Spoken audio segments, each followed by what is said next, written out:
Um, so maybe can you guys explain like what these education or both? I mean, y'all both do different types of education. So maybe explain what these events look like, and yeah. Yeah, maybe to start with agent camps. So agent camps are basically a workshop to show what's possible with AI agents to people that have an idea of that AI can revolutionize like their workflow, but don't know really where to start. So yeah, it's usually like a 2-day workshop with different organizations to get them hands-on experience with the agents, and then typically they walk away with a million ideas, and they're successfully infected with AI psychosis, and can see all of the things that they can do.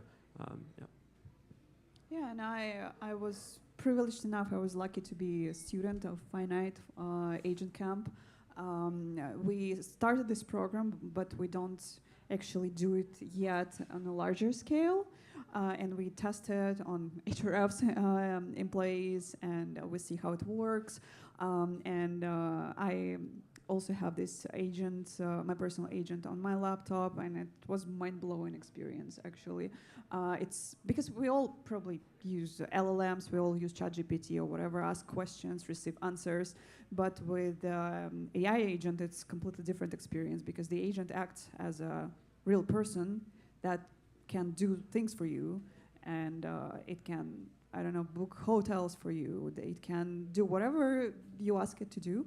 And I think we will talk about it more later. But yeah, it's mind-blowing. At the same time, it scares me a little bit. Yeah, but it's a great experience. And I think HRF is a unique organization doing this kind of work. We work at the intersection of human rights and these technologies. And I think we're the first one to actually empower real activists with this kind of tools. So yeah, I'm very bullish. Yeah, awesome. Does everyone know like what the difference between like an AI chatbot and an agent is? Okay. What is the difference, Anna, between an AI chatbot and an agent? Yeah, I just explained the difference. Yeah. So the agent basically can do things for you. You can give tasks. And I don't know if you want to explain more from a technical perspective, like how it operates in the background compared to just regular LLMs. Yeah, I mean, you can think of an agent, or like normally how people interact with AI, it's through a chatbot. You're talking to somebody, and then at the end of the conversation, you lose all memory of that conversation. And the only memory that the chatbot will have is of what you were just talking about, and then it's a fresh start every time you open a new chatbot. What an agent does is it does a few things, but one thing is it gives it persistent memory. So it'll learn more about you, and it'll get better at serving you the more you use it. And then the second thing that an agent does is it gives it more arms. It gives it the ability to like do things on your behalf. So create documents or send messages, and everything that you would use your computer for, theoretically, your agent could also use a computer for. Yeah, and I was mind blown by that moment when we gave to our agents, we gave our profile and everything. Like we we created the entire library of like our interests and like whatever we want to. We trained our agents about us. And then it becomes so skillful. And the agent has so many different skills, and sometimes I have to remind the agent, hey, you have this skill, you can do it better. And it's like, oh, yeah, right, okay, and it does it better. And yeah, it's just, it's so different from using just a regular ChatGPT or whatever. I mean, a cool thing, at least the agent that we were teaching people to use is built on something called Hermes. So probably most people have heard of OpenClaw. This was like the most famous explosion. It was a Cambrian explosion of innovation when people understood what an agent could be for the first time. But OpenClaw is pretty clanky. It's not the greatest. It kind of falls over itself. It's hard to maintain.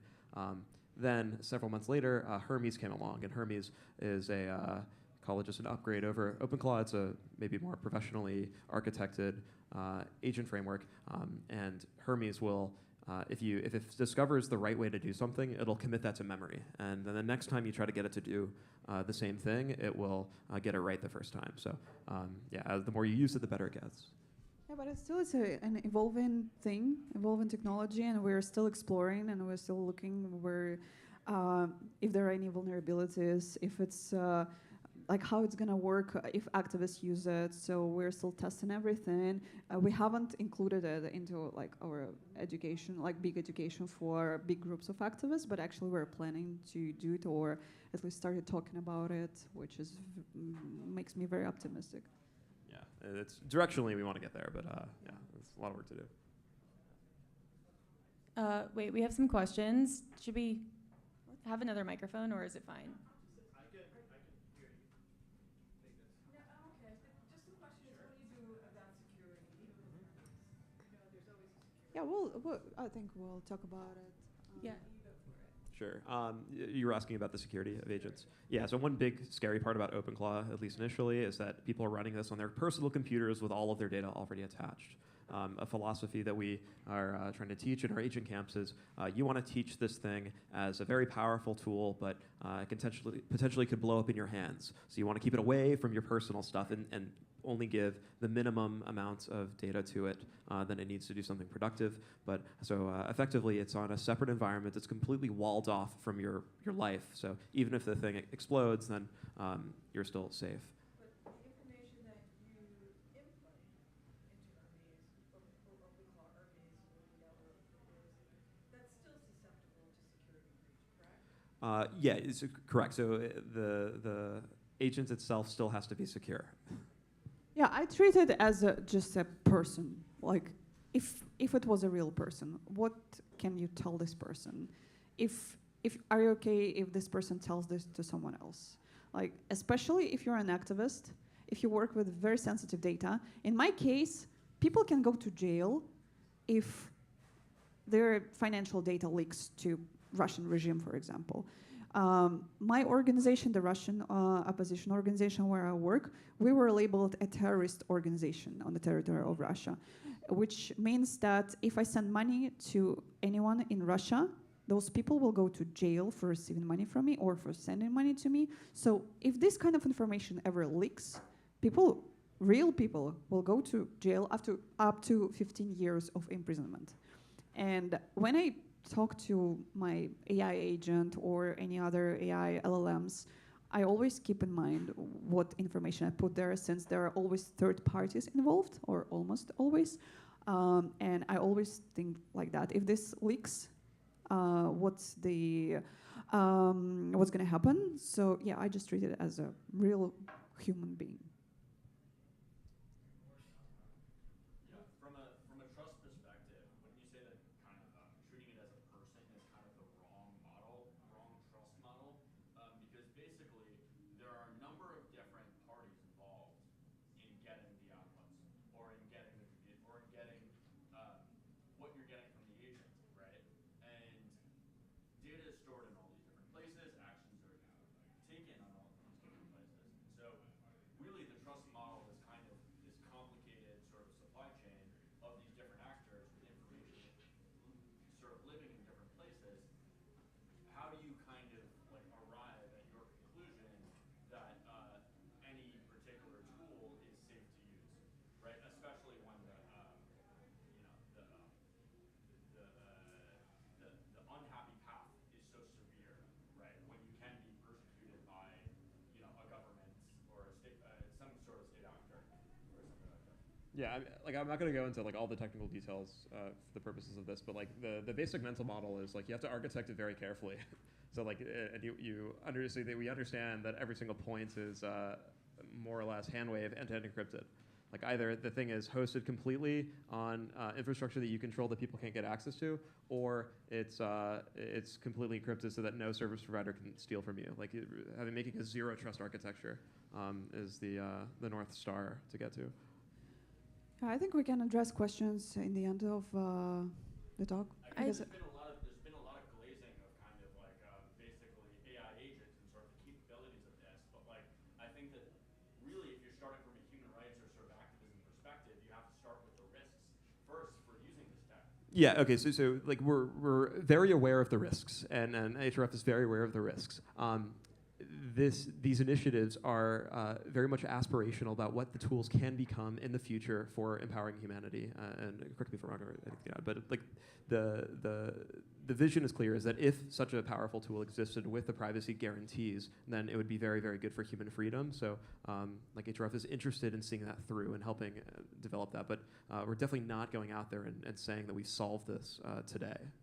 Is that absolutely. clear things up?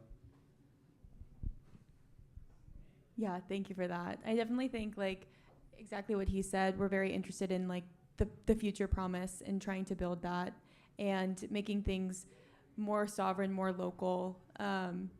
So maybe just like, could you touch on what do you think like the ideal future is? What would be like completely sovereign AI? What would that future look like? Yeah, I mean, the dream is to have something as powerful as like Perplexity Computer. It's like a really popular AI agent, but has the same privacy guarantees as Signal.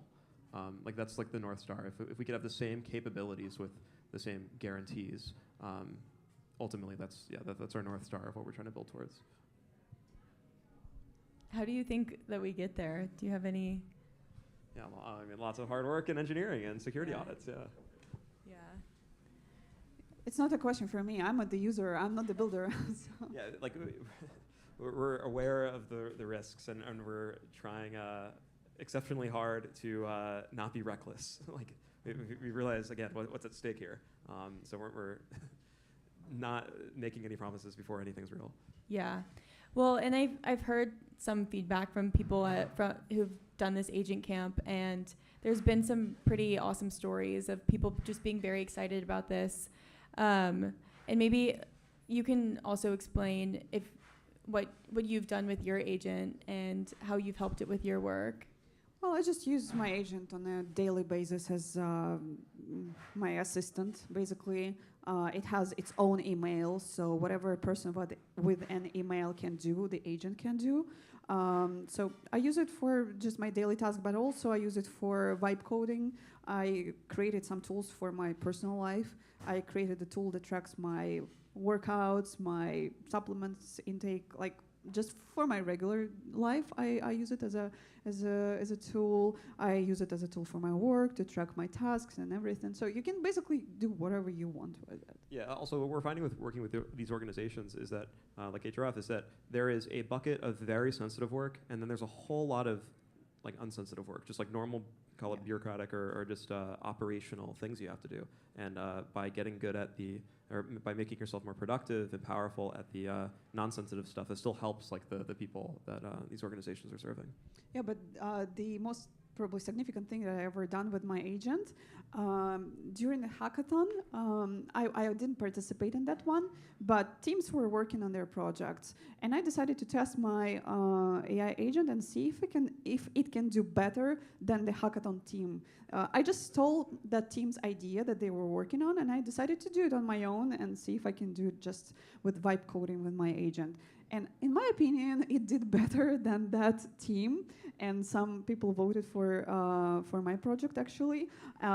Like, design was better, and the implementation was better, and it was so fast, and I did it alone. And and I was mind blown by that, how powerful it is. And the tool was actually for activists. It was a map of Russia, and on the map they were shown, like I collected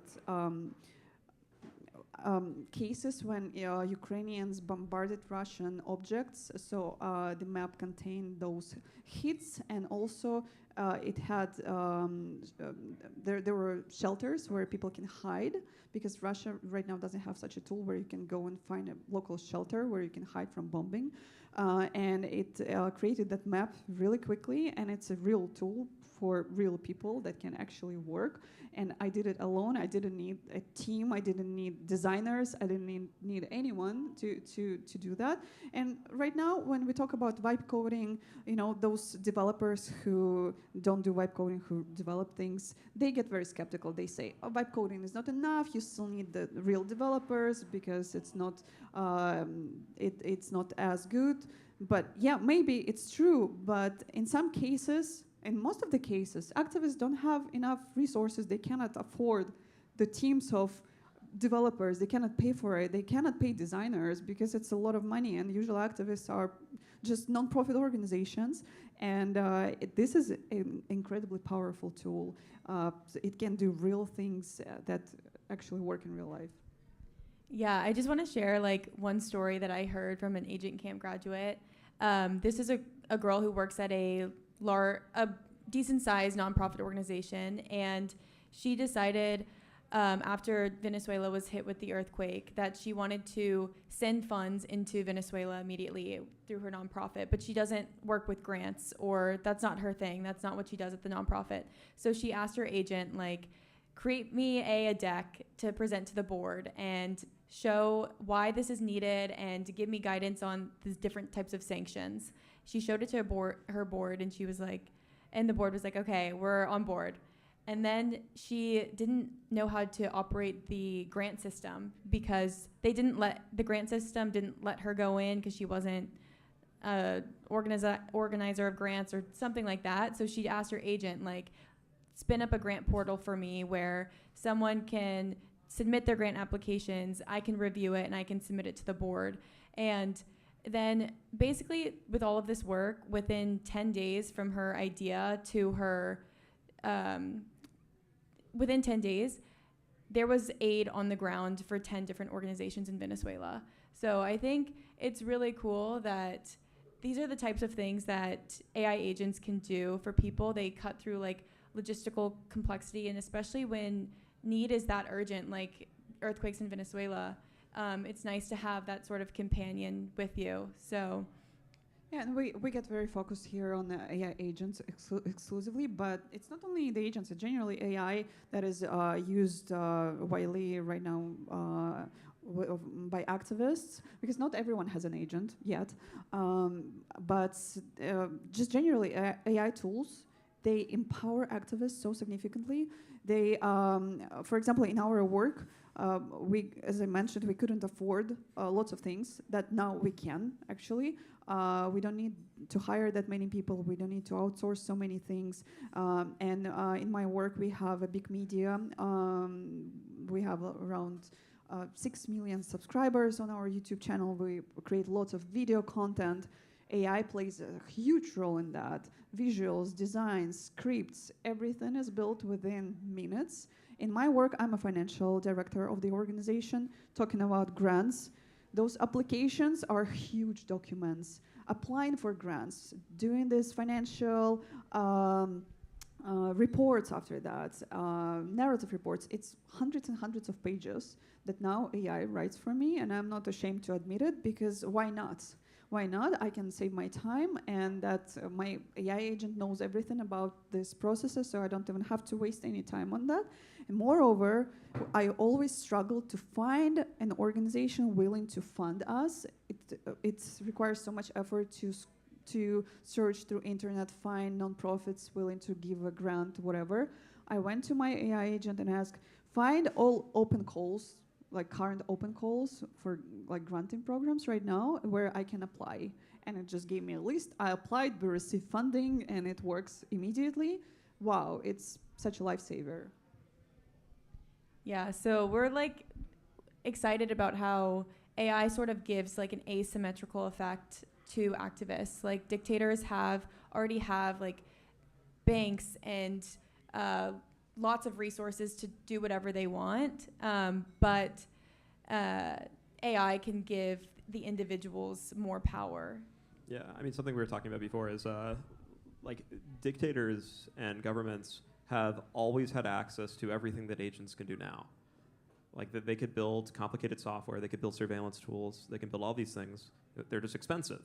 So the only thing the agents are really doing is just making the tools to create software cheaper and the tools to create systems cheaper. And it turns out that there's not a great business model in being an activist usually. And because of that, the activist world has been underserved by software engineers. So by making the creation of software cheaper, they're finally getting the software that they could have used 20 years ago. Yeah. Do you have any thoughts on that? No, I mean, like, yeah, I'm of the same opinion. It's just, as I said, it's just it empowers everyone so quickly. So, yeah.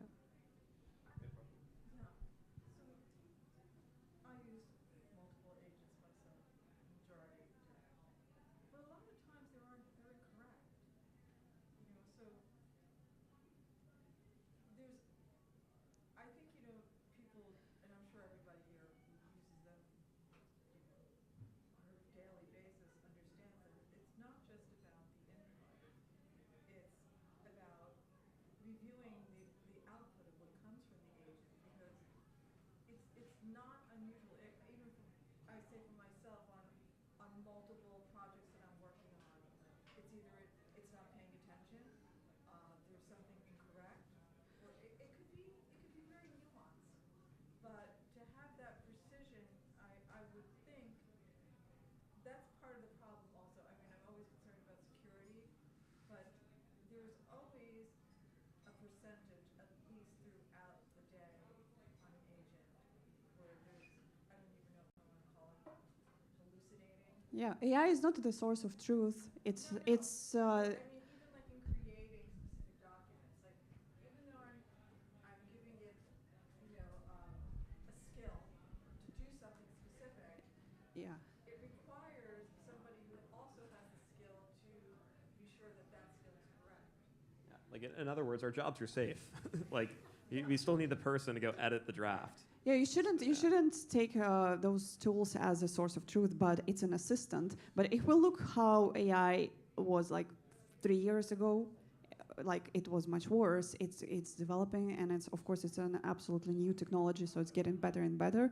But of course, you shouldn't put like 100% trust in every answer and in like everything it says. When I create documents, when I work with finances, when I use AI, of course I double check everything anyway, and I reread, and I don't like something, or there are lags, there are mistakes. I think as many mistakes as real people do, for now, or less. Yeah, like one mental model that I like using at agent camps is like, think of your agent as a really smart intern. Like how much faith do you put in an intern, even if they're really smart?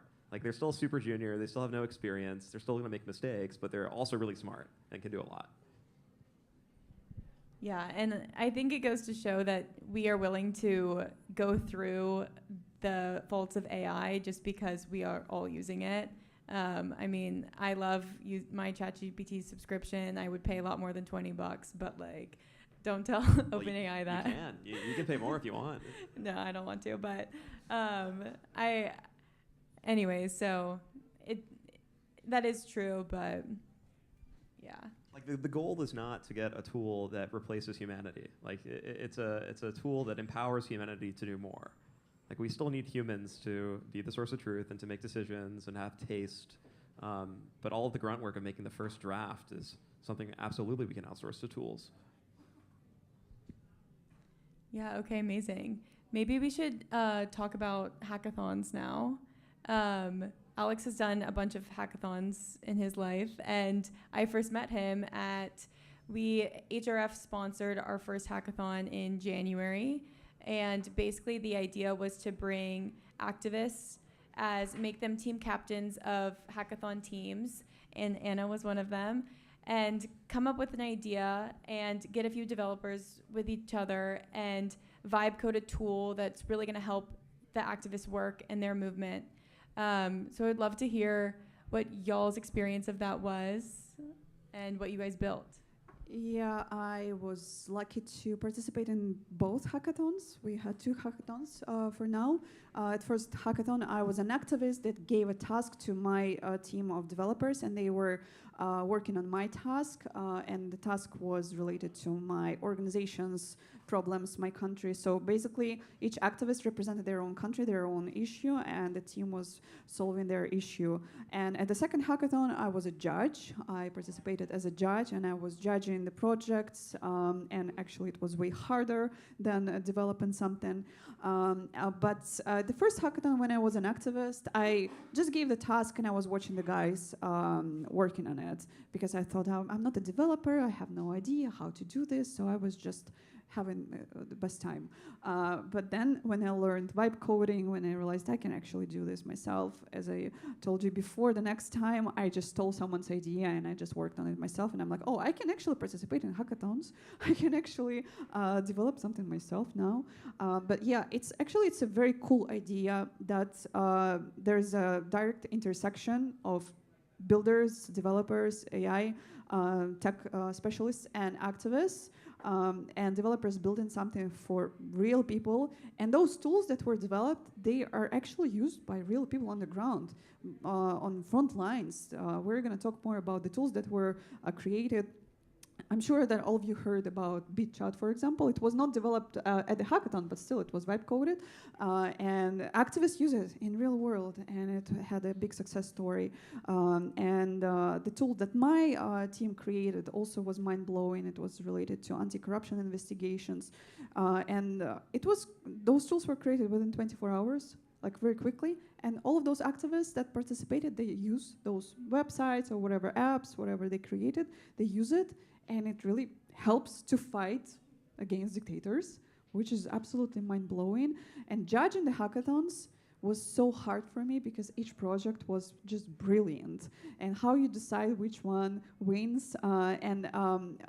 Each project used AI in whether their implementation of the project or the project itself was about AI. So it's so powerful. It was all about AI, and I got so inspired by this. So I basically brought this idea of organizing a hackathon, and we organized one with my Russian team. It was a Russian hackathon exclusively. We organized it recently in Berlin, and we brought Russian developers in exile. Because now all Russian developers are in exile. There is a huge brain drain right now in the country. So we brought activists, we brought developers. It was in Berlin, and we were working exclusively on building tools for Russia to fight against the regime in Russia. It was also a great experience. And even if we didn't label this as an AI hackathon exclusively, but every team used AI. It was not a requirement, but every team used AI and vibe coding in their work just to make it faster, to make designs and everything, and the results were really great. That's so cool. Yeah, that's super sick. Okay, a quick definition, just if you've not been to a hackathon before, common misconception is that we're hacking into something. Hackathon is really a misnomer. It's more of a build-a-thon. Like, we're just going to build something new with technologies, just to be clear. I've been organizing and participating in hackathons for my whole career. It is incredible what AI is doing to make the building process more accessible. Hackathons are typically in the past, were just filled with engineers building things that they wanted to work on. And that creates a problem, is that the people doing the building don't know what needs to be built. So you get Tinder for horses and Uber for horses and all of these like stupid apps that don't need to exist because an engineer thought it'd be fun. So I give the HRF a massive amount of props for having this idea to have hackathons that pair up activists with hackers. Like, it's such a brilliant concept. The first one was in January, and all of the projects created out of the hackathon was incredible. Now that we have AI, anybody, regardless of their technical skills, can be a part of the building process. And it turns out that most of the people that know what needs to be built, or knows what the things that should be built, are not the same people with the hands-on coding experience. So the fact that the activists can actually contribute to the building process is a huge advancement for just the world of human rights defenders. The first hackathon I was a participant, and I worked with a journalist named Anjan Sundaram, and we built an app to help keep journalists safe when they are traveling to dangerous places. Effectively, it was a SOS app mixed with a journaling app to communicate your status to your family members. And I think Anjan's still developing this. So like he's building it out and wants it to actually see the light of day. And now I help. That project was great. It won the first place, right? Yeah. Yeah. Thank Yeah, you. actually- Thank you for that. Yeah. He's still building it. Now I'm helping organize the AI for Freedom hackathons going forwards. Yeah, and our project won the third place at Bravo. the same hackathon. Stack panel. We created the tool for anti-corruption investigations, or any kind of investigations, actually. We called it Corruption Disrespector.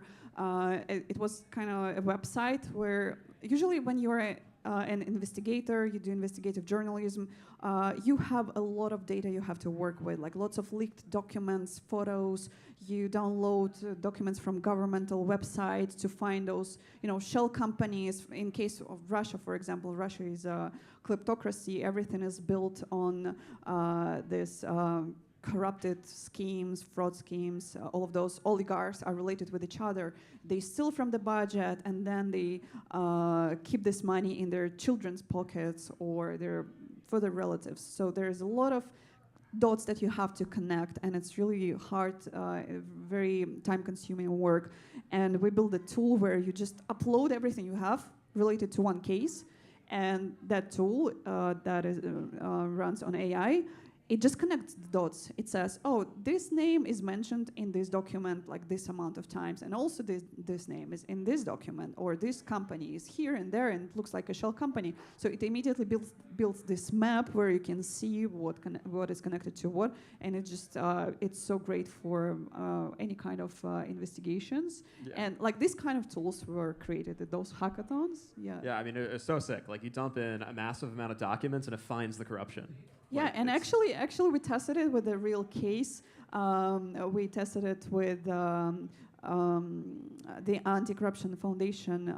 We previously we investigated and found Putin's palace. There is a famous YouTube video about that. There is a movie that is called Putin's Palace. Highly recommend you to watch it.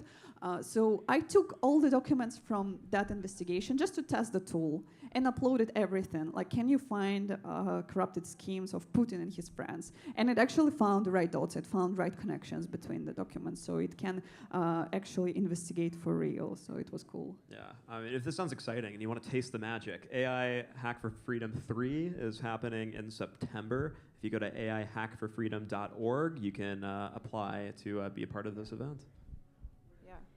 Yeah, so we have our first place and third place, but I'm also just gonna tell what our second place was. It's called Agora. It was, the team captain was Leopoldo Lopez. He's a Venezuelan opposition leader, and his team came up with a way to, well, basically it ended up turning into like a GoFundMe built on Nostr, which is a decentralized protocol, if you guys know what that is. Basically, no government can shut it down, or it's very hard to. And you can send payments to different campaigns, but using Bitcoin.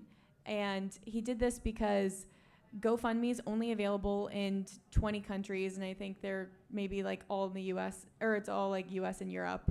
It's very hard to get money into these places when there's urgent need, and so this was his idea. And it's still going today. So that's really exciting. And I think one point that they were making too is that these activists have like just really such amazing ideas, and it's really cool to bring them to life. I remember Anna and I did like one little workshop where we just asked activists to vibe code a site, and I was like a little bit nervous because we gave them no direction. Just we were like vibe code a site, and every single one was like incredible and like address a need that they needed. So just yeah, and I think that talking about not only about activists but the builders, I think it inspired the builders, the developers, because you create something really significant. It's not just whatever website, whatever. Yeah, you create something for like real fight for freedom. Yeah, like my whole career has been working like in freedom tech, like adjacent things, and it always feels a bit hokey as an engineer, like doing a project that like supposedly helps people overseas or helps people because like you're just a bunch of Americans or Europeans and you have no idea if this is going to make any impact, and it probably won't. But like the sense of fulfillment you get for building something with an activist who can vouch for its efficacy that day is intoxicating. Yeah, I think HRF really cracked the code with this format. yeah, and one other thing that we haven't really mentioned is the second one. So the first hackathon was in January, and then the second one was in May. And obviously AI rapidly accelerated in between that time. And that's also in the time we partnered with Finite. So instead of just having, the second time we had an agent camp before the hackathon to basically train activists to be able to use their agent and learn how to vibe code, and so that when they were at the hackathon, they could actually be more of an integral part of the development, which I think is really cool and goes to Anna's point about being able to vibe code yourself. And so that's what we're going to be doing for the third one too. So We're excited about that. Yeah, but our big goal is to expand this education, not just to teach those small groups in person that we do right now. Because as an educator at the Human Rights Foundation, I have experience of doing webinars for a big group of activists together with Wayne, who's sitting right here. We educate hundreds and hundreds of activists. We already taught more than 1,500, I think, activists, and we see that demand for freedom tech education is growing and growing. And the more regimes tighten control, the more people come to us for this education. And we started thinking about how we can do this as a webinar, because our Bitcoin webinar is very successful. And if you haven't joined it ever, I really recommend you to try. It's free for everyone. We started thinking how we can create this AI education as a webinar to reach more people, to reach more activists, because some of them cannot travel to see us here in the US, or we also do big event in Oslo, in Norway, but unfortunately not everyone can travel there either. So we think about how to educate online, but it's quite difficult because this topic, AI, vibe coding, is the volume is much bigger. And also we're not rushing with this because the technology is so new, so raw, and every single day you see on the news that something has changed, something was hacked, something was leaked. This tool was cool yesterday, today it's already not as cool anymore. So we're trying to be careful because we cannot give a tool that we're not certain about. And it's quite risky, and it could be risky and dangerous. So we're trying to find this fine line where we recommend something, but we actually warn about the risks of using this. So it's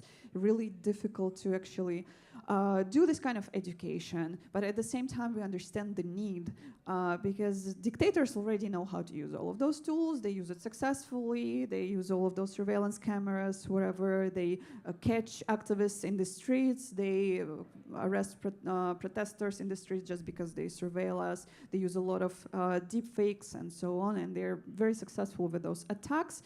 And activists also, they need to harness the technology too. And I believe that we should be like several steps forward than those dictators. Otherwise, we're gonna lose this game. So as an activist, when I started using Bitcoin, and when I was like tried to learn about it, and I tried to find proper information about it, like you Google like whatever Bitcoin course or whatever, and of course you find a lot of scam or trading courses or whatever, but it's never related to whatever I need, like activism, fighting for freedom tech, whatever. It just didn't exist till HRF actually built this kind of program. So I believe that for AI, there also must be a place where people can come and activists can come and find information that is specifically relevant to us. Because just using AI is not enough. Just getting a course like how to use ChatGPT or how to have your own agent is not enough, because our work has its specifics. As I told before, leaking information can result in horrible events such as arrests or even murders. So we must know how to use AI properly. So now we build this library of tools that are safer to use, like proxies, or how to pay for your ChatGPT with Bitcoin at least, so you don't have to connect your bank card. Majority don't think about it. I'm not saying you, but regular people, when they live in a safe environment, when they're not afraid of risking their data, they just pay for ChatGPT with their bank card and they just use it and everything is fine. But if you're an activist and you think like, oh, I'm actually connecting my name when I'm paying for it, I'm connecting it directly to my to the chat, and I risk more than other people. So those tiny little details that we understand and we implement in our curriculum right now. So we're not actually rushing with this program and trying to be very, very careful, because it could be really dangerous. Yeah. I'm really curious about that fear about connecting your bank account number to ChatGPT or your name to a ChatGPT account. I get it, and I even, like, for me, like, you know, I'm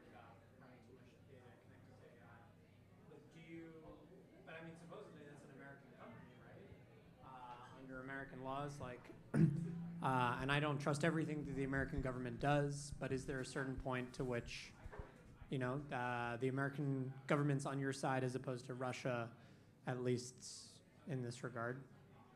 Like, Yeah, or of but course. that really still is a concern for you? It's a good point. Yeah, I'm talking here as a Russian, but there are so many other countries involved, so many other actors from different countries. And I'm not talking about, oh, this is America, so it's safe. It's a third party. And it's enough to know it's a third party that can, not even on purpose, the data can leak in different ways. It can be hacked, or it can be requested by any governments. And under some circumstances, those companies, third parties, even if it's an American one, have to provide this information. And we do not know if there are any agreements, what kind of agreements they have between each other. Today there is one government, tomorrow there's another agreement between them. So it's still, like, if it's a third party, if there is a third party involved, you always should think that this can leak if you're not operating like locally with the tool. If you're not doing self-custody, then it's always a risk. So we try to keep those in consideration, and we build the program accordingly. Cool, thank you. Can you just speak about some examples on the ground that the Human Rights Foundation has, used through these tools? The tools that we created, or Like you mean- agents or How it helps you and what Human Rights Foundation Yeah, it's a great question, and there are lots of success stories. I think we'll spend a lot of time if we're going to cover all of them. As Sarah mentioned already, there's like the tools that were built during hackathons, for example. Each hackathon has had 8 teams, I think. So at least 16 tools were built during the hackathons already. And besides that, people, activists keep vibe coding, creating whatever, a website for their organization, literally. A website where they do their crowdfunding campaign and collect money for their organization. The example from Venezuela, the example from, I think it was from India. But he works all over Africa and Rwanda. Okay, so there are lots of stories, and we actually collected all of them, and very soon we're gonna release our AI for nonprofits guide. We're working on it right now. We already released Bitcoin for nonprofits. It's a big guide where you can read success stories, like how activists in different countries use Bitcoin to fight against dictators. So we're right now doing the same for AI. So we collected success stories of tools, real tools that were built and are already used on the ground. But one of the greatest stories, I think, is BitChat. Yeah, maybe you will talk. yeah. BitChat is, have you heard of it? Well, just to briefly explain, it was vibe coded very quickly, and it's a offline encrypted way to communicate on your phone, and it uses Bluetooth. So it can hop from phone to phone, and you can communicate without the internet. And this is really important when regimes shut down the internet, which happens a lot. For example, in Uganda this year, there was an election. There's been a dictator there for a long time, and they have like elections. And the opposition leader was like, last election, the dictator shut down the internet. So everyone needs to download BitChat so we can have a way to communicate. And over 100,000 people downloaded BitChat, and then the regime did shut down the internet at the time of elections, and now like people had a way to communicate. So that's pretty cool. One other example from a hackathon is an activist in our network. Her husband ran for president in Nicaragua, and for running for president against a dictator, he was imprisoned. And she just wrote a book she ended up launching an international campaign for his release and was successful with it. So she came to our hackathon and was like, I want a way to have an AI agent that can like knows my knowledge and helps other people, and I can give it to my network because there's around an estimated 1 million political prisoners in the world today.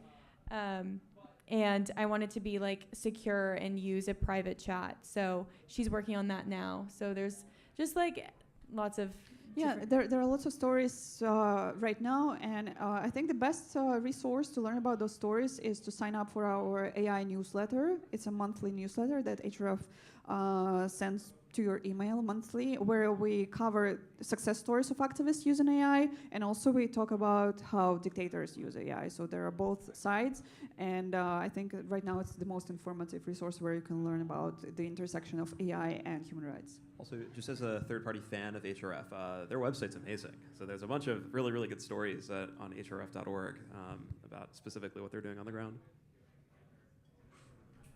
Hi. Hi, I'm going to talk about BitChat a bit because I'm from India, and just 15 days ago, the government issued a notice to GitHub asking it to take down or block access to BitChat because they blocked the internet around the national capital area because tons of students were protesting about something that they wanted the government to do something about. So my overarching question is going to be, what do we do with when governments cut down access to technologies? And this is very important for AI because one person asked the question about, I don't trust AI because it hallucinates, tells me wrong facts. I work in research, machine learning, infrastructure research, and what everybody knows is AI is getting better as time goes on. The most explainable reason is because they get bigger. And it's not in, how BitChat is something you put on your phone, but you cannot host a trillion parameter or a multi-trillion parameter model on anything you can own, locally. You need access through the internet. So my question is, how does the activist, get around political blockades like this? Yeah, I'd say like one thing that the activism world is very excited about is the idea of like open weight models and self-hosted models.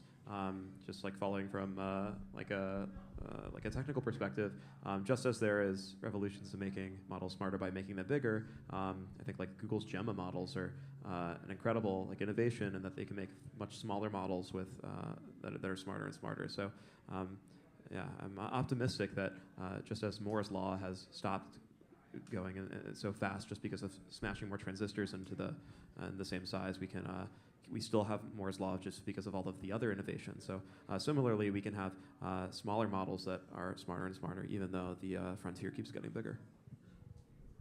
So I'm actually still going to ask this question. I have two like rapid fire questions.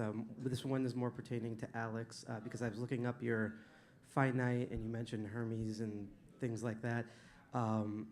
Are these like cloud hosted, like on the internet gateways similar to ChatGPT, or are these, you take the program and you can run it locally on your machine? Yeah, so Finite's platform is completely open source, so you can host everything yourself. The architecture we're building towards involves an architecture component called trusted execution environments. Okay. And the guarantee of those is that it gives you effectively an encrypted server, hand-wave. But the guarantee is that you have a private server where only the person that is talking to the server knows what's running inside of the server. Not even the service provider can see inside of that server. So a combination of running things locally as well as inside of trusted execution environments gives us good privacy. Awesome. And my quick second question, this is actually my main question that can, in my opinion, be both for Alex and Anya, is that the thing about like hackathons and all this building stuff is when they're essentially in a lab environment, they're perfect. When you put them usually out in the field, that's when you encounter problems that the team never considers. So my question between both of you, and I will quickly explain what these two words are for the audience here, is what particular measures are you doing for your AI workflow, whether they're agents or chats, that prevent either data poisoning, which is when you're training the AI, you're feeding it garbage data to break it on purpose, or my favorite, prompt injection, where you know the exact language to talk to the AI, where it will not be talking as a chatbot and instead will go into reprogrammable mode, and then that's how you manipulate it from the inside out. Yeah, so addressing like a few angles to your question. So addressing the specific things you're asking, the vast majority of projects built to the hackathons don't really involve AI at the end product. Like we're using AI to build freedom tech. and AI as a capability to help promote human freedom. So while some projects involve AI in the end product, a lot of them don't. I can't speak to specific things about stopping prompt injection, but one thing that we talk about at the hackathons a lot is that the purpose of the hackathons is not to get production-ready software in the hands of people on the ground. The purpose of the hackathon is to explore an idea and expose people to the building process. So for all of the projects that we talked about that have actually reached people on the ground, have effectively rebuilt all of them properly. So they get the idea, they get a proof of concept, and then they go outsource to actual engineers to go build the thing. Yeah, great news is that HRF has AI grants program, and something that we didn't mention, we don't only teach, we don't only build, but we also support the builders, we also support activists who use AI, and we don't just organize a hackathon and then let them go. We keep supporting the projects if they want to continue working on it. We keep supporting those projects. And of course, hackathon is just 24 hours building, and usually it's not the final product in the end. Sometimes it's just a prototype. Sometimes it's just a great idea that is presented, and the team says, this is what we want to build in the future. Please support this idea. So HRF is willing to support, and HRF provides AI grants for this kind of projects that are aimed at empowering activists. If you build something that is going to be helpful for me, for an activist, then HRF is willing to support this. And of course, there will be lots of issues, lots of bugs. You build something with AI, and definitely lots of things will have to be fixed there. And you can have an ongoing support, not only financial, like the network of developers, the builders that work with HRF are so willing to help you build the tool, and they do it for free. I contact anyone from this network anytime, and they are always willing to help with anything. Yeah, I mean, it's 24 hours. You're not going to change the world in 24 hours, after all. So, yeah. Thank you. Do we have any more questions from the audience? Yeah. Alex, you mentioned open weight models, and there's definitely a fight around censorship at the LLM level, right? And regarding to open weight, the best models, ironically, are coming from authoritarian China. And I just wanted to kind of get the panel's perspective on where that's going, what the freedom movement should think about in terms of trying to encourage adoption of open weight and the sources. I can actually share my experience when I bumped into this issue when building something with the agent camp. When I was a student at the agent camp, we all had a task to build something to do vibe coding with our agents. And a finite agent has different brains. You can pick one that you want to work with. And I picked some Chinese model, and I told I was working on creating that map of Russia with infrastructure targets that were hit by Ukrainian drones. And my agent refused to work on that project. It says, I'm not working on anything that is related to ongoing war-related processes. And I explained to it, it's going to save lives of people. And it says, no, I'm not going to do that. And I say, well, it's not real. I'm actually asking you to build it. It's for an online game. And it says, you're a liar. I don't believe you. and I was fighting with my agent, and it was like, no. And then I realized it's because it's a Chinese model, and it just, somehow it's trained that it's not going to work on this, working on this Russian map. So I just had to switch the brain because, it was an issue, and I bumped into this, and it was an interesting experience. Yeah, I'd say the issue with Chinese models is much more existential than it is day-to-day pragmatic. The Chinese models work pretty well, and we run them offline, so we can watch as they're thinking, and we can verify that they're not sabotaging us to some degree, at least today. It's existentially dangerous because if we grow to rely on China, then they can totally rug pull us and start making models to sabotage us, and we don't want them to sabotage American and just like the free world's innovation. So absolutely deeply concerning. I think that there's some very optimistic projects. The American models are no longer so far behind the open models from the Chinese ones. Another just optimistic thing is I'm hoping one day that the frontier models become more open themselves, and if it's truly like a maybe not, but I'm optimistic that the strongest models in the world, which are still coming from the free world, can eventually be open one day.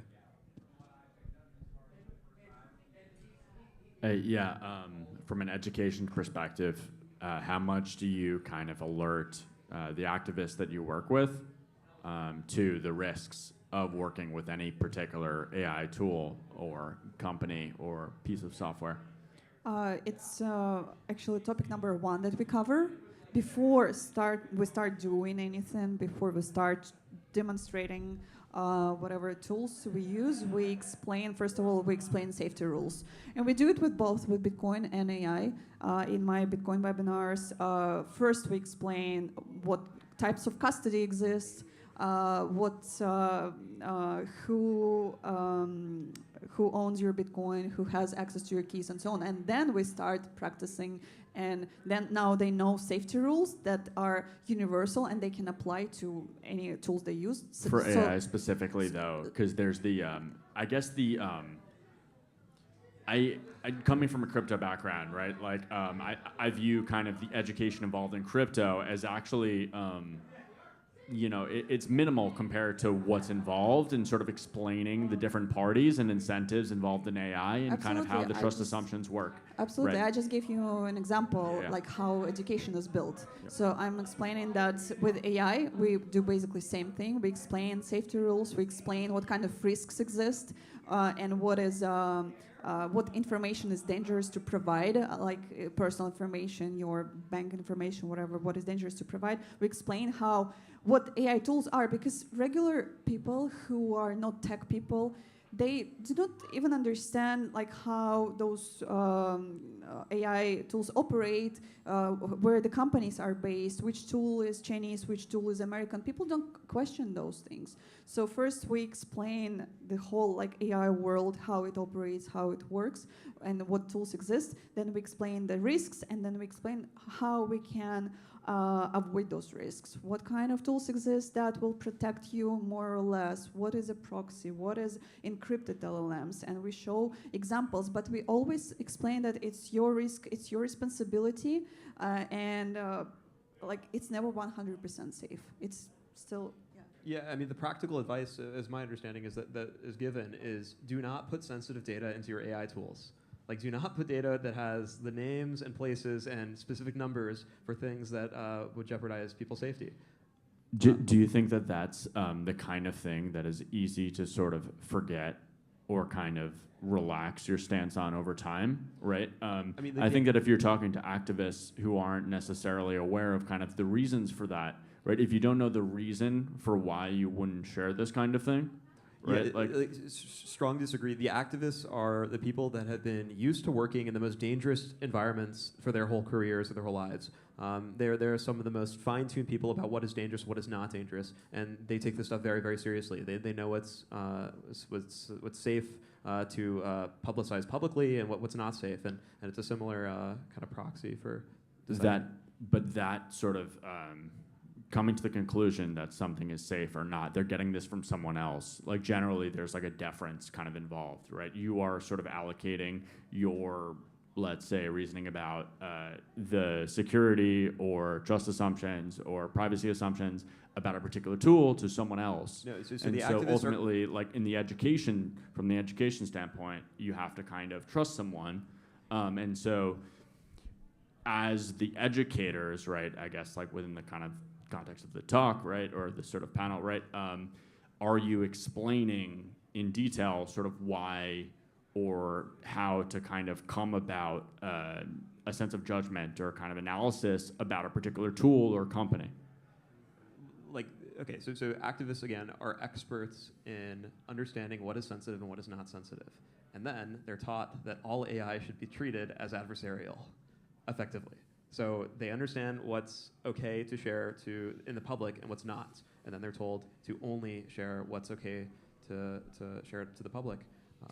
Yeah, I would, as an activist myself, and working with activists exclusively, I would say that activists is not that group of people that you have to convince that something is risky to do. They know it better than everyone else, and they're so aware, and they know more about safety tools, like VPNs, whatever messengers. They know more than people who live in democratic countries. And I had experience living in Russia, and I moved here where I'm surrounded by American people, and I have to explain to Americans like why safety is important, why you don't put this sensitive information to certain chats or whatever, or you don't use this messenger, you use this messenger. And this is something that I definitely do not have to explain to the activists, but of course we never say things like, this is 100% safe, you can just use this one and you're gonna be okay. We never take this responsibility. We always warn that it is your responsibility and you should be extremely careful. There is never 100%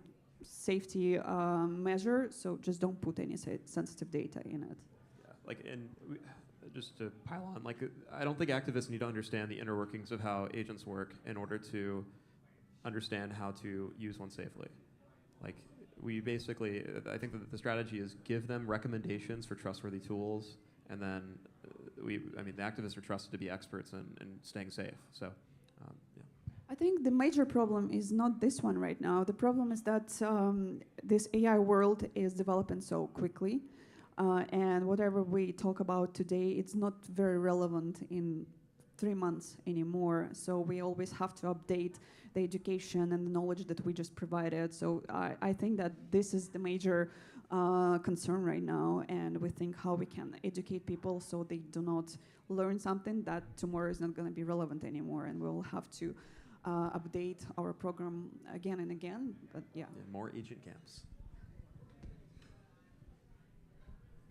Do we have any more questions?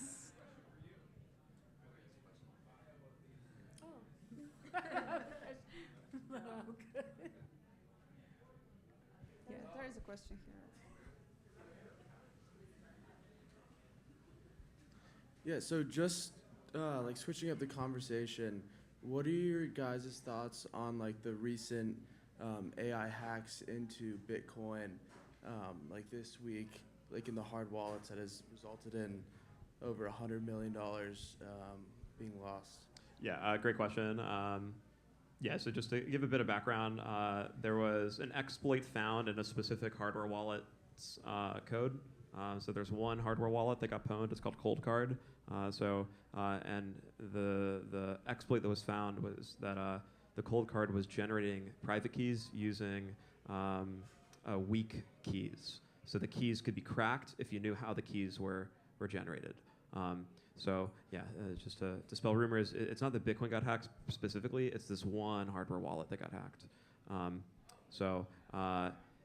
This is a revelation in the software and security world that open models, probably, because this happened just after Kimi K3 came out, open models are now strong enough to perform very successful security audits of software.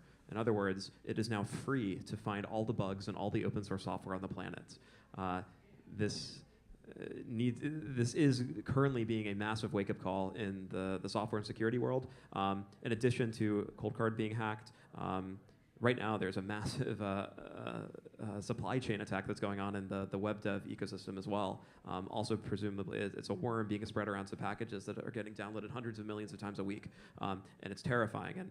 And yeah, we're realizing that a lot of engineers are calling this is what the singularity starts to feel like, is where everything is constantly getting pwned nonstop. So from a software provider's perspective, you have to assume that all of the bugs will be found in your software. So it's no longer good enough to just put your software out there. So the response from specifically the Cold Card attack in the Bitcoin community has been a very concerted effort to perform red team analysis penetration tests on all of the open source software in the ecosystem. So this is very uplifting news. The outcome of this, while it's very sad for the victims of the Cold Card attack, the larger existential outcome is that all of the tools in the industry are becoming a lot more hardened.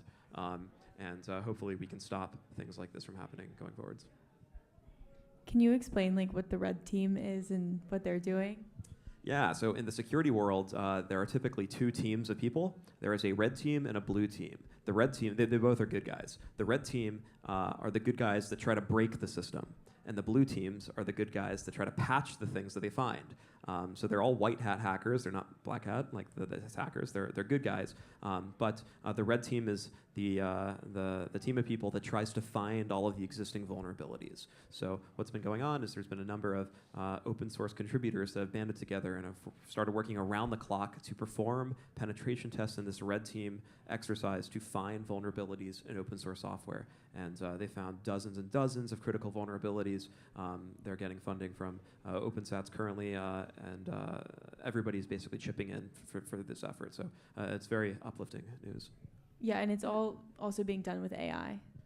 Yeah, now AI is a super powerful tool for both, for activists and for bad actors, for bad guys. I recently myself fell victim of a hacker attack, and they used AI to get my Bitcoin, and they used deepfake or whatever to convince me, and I fell for it, and I couldn't believe that I would fall for such a scam, but it was so real. So now you should be so careful and so aware, and I was like, oh, this actually can happen. And if you're an activists usually, they run big crowdfunding campaigns. They are non-profits, they collect money. And if this kind of attacks happen, those activists, non-profits are gonna be first targets because it's so easy to hack, and AI is used unfortunately now by bad actors to not only by dictators but also by scammers, hackers, whatever.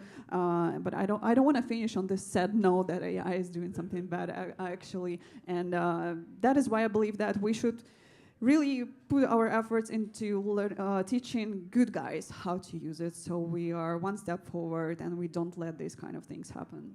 Yeah, also, public service announcement. If you haven't been on Twitter and not terminally online following Bitcoin news, if you have money in a cold card, get the money off of the cold card. You will be stolen from. Just PSA.